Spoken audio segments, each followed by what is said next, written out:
जी अस्सलाम वालेकुम जी। वालेकुम अस्सलाम रहमतुल्लाहि व बरकातहू। जी माशाल्लाह जी, की नाम है ਤੁਹਾਡਾ? मोहम्मद अवैस। ਜੀ ਕਿੱਥੋਂ ਆਏ ਹੋ?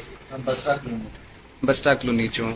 ਤੇ ਅੱਜ ਤੁਸੀਂ ਮਦਨੀ ਬੈਤੁਲ ਸ਼ਿਫਾ ਤੋਂ ਹਜਾਮਾ ਲਗਵਾਇਆ ਹੈ। जी। ਤੁਸੀਂ ਇਸ ਤੋਂ ਪਹਿਲੇ ਵੀ ਲਗਵਾਇਆ ਸੀ? हाँ जी, एक डेढ़ महीने पहले लगवाया। ਤੇ ਕਿਸ ਮਰਜ਼ ਤੇ ਲਵਾਇਆ ਸੀ? पहले लगवाया सी मैंने बवासीर सी नाले लत्तां दे विच ना बहुत ज़्यादा दर्द रहंदी सी, तकरीबन 6 महीने या साल हो गया सन लत्तां दे बहुत ज़्यादा दर्द रहंदी सी। ਜੀ ਤੇ ਇਸ ਤੋਂ ਪਹਿਲੇ ਕਿਤੇ ਮੈਡੀਸਨ वगैरह कोई? ਮੈਡੀਸਨ ਤੇ ਬਹੁਤ ਖਾਧੀਆਂ ਉਹਦੀ ਵਜ੍ਹਾ ਨਾਲ ਕਿੰਨੀ ਦੇਰ ਮੈਡੀਸਨ ਖਾਈ ਦੀ ਸੋਨੀ ਦੇਰ ਆਰਾਮ ਰਹਿੰਦਾ ਸੀ, ਕਿਦੋਂ ਛੱਡ ਦੋ ਤਾਂ ਫੇਰ ਇਹੀ ਮਸਲਾ ਰਹਿੰਦਾ। ਫਿਰ ਮੈਂ ਇਹਨਾਂ ਇਸ਼ਤਿਹਾਰ ਵੇਖਿਆ ਸੀ ਤੇ ਉਹਦੀ ਵਜ੍ਹਾ ਨਾਲ ਫਿਰ ਮੈਂ ਇੱਕ ਦਫਾ ਪਹਿਲਾਂ ਵੀ ਕਰਵਾਇਆ ਸੀ, ਸਾਲ 2 ਸਾਲ ਪਹਿਲਾਂ ਹਜਾਮਾ। ਹਜਾਮਾ ਕਰਵਾਇਆ ਸੀ, ਲੇਕਿਨ ਉਹ ਸਾਹੀਵਾਲ ਤੋਂ ਕਰਵਾਇਆ ਸੀ। ਜੀ ਤੇ ਫਿਰ ਮੇਰੇ ਜ਼ਿਹਨ 'ਚ ਅਚਾਨਕ ਹੀ ਆ ਕਿ ਮੈਂ ਇਸ਼ਤਿਹਾਰ ਵੇਖਿਆ ਇੱਥੇ ਆ ਕੇ ਨਾ ਟੈਂਕੀ ਵਾਲੇ ਬਾਜ਼ਾਰ ਦੇ ਵਿੱਚ, ਜੀ ਤੇ ਮੈਂ ਨਵੀਂ ਦੁਕਾਨ ਖੁੱਲੀ, ਚਲੋ ਇੱਥੇ ਕਰਵਾਉਂਦੇ ਹਾਂ। ਜੀ ਫਿਰ ਹਜਾਮਾ ਕਰਵਾਇਆ ਤੇ ਮਾਸ਼ਾਅੱਲਾ ਮੈਨੂੰ ਕਾਫੀ ਫਰਕ ਆਇਆ ਨਜ਼ਰ ਆਇਆ, ਕਿਉਂਕਿ ਮੇਰਾ ਜਿਸਮ ਟੁੱਟਦਾ ਭੱਜਦਾ ਰਹਿੰਦਾ ਸੀ। ਮੇਰਾ ਸਫ਼ਰ 2 ਘੰਟੇ ਆਉਣ ਤੇ 2 ਘੰਟੇ ਜਾਣ, ਮੈਂ 2.5 ਘੰਟੇ ਕੰਮ ਕਰਦਾ ਮਰੀਜ਼ ਕੋਲ ਰਹਿਣਾ, ਜੀ ਜੀ। ਮੈਂ ਥੱਕ ਜਾਂਦਾ ਹਾਂ ਬਹੁਤ।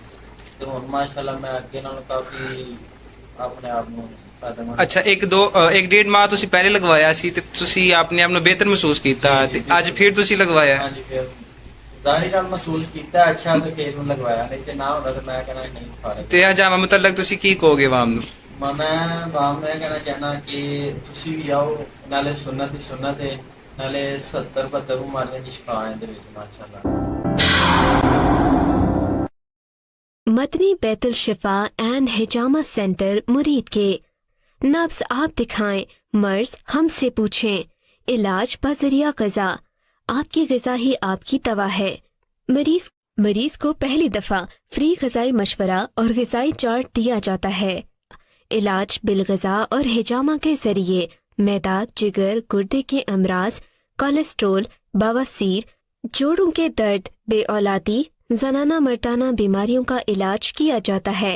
Address Madani Betul Shifa and hijama centre, टैंकी वाला बाजार, नज़द मस्जिद सईदिया, मुरीद के।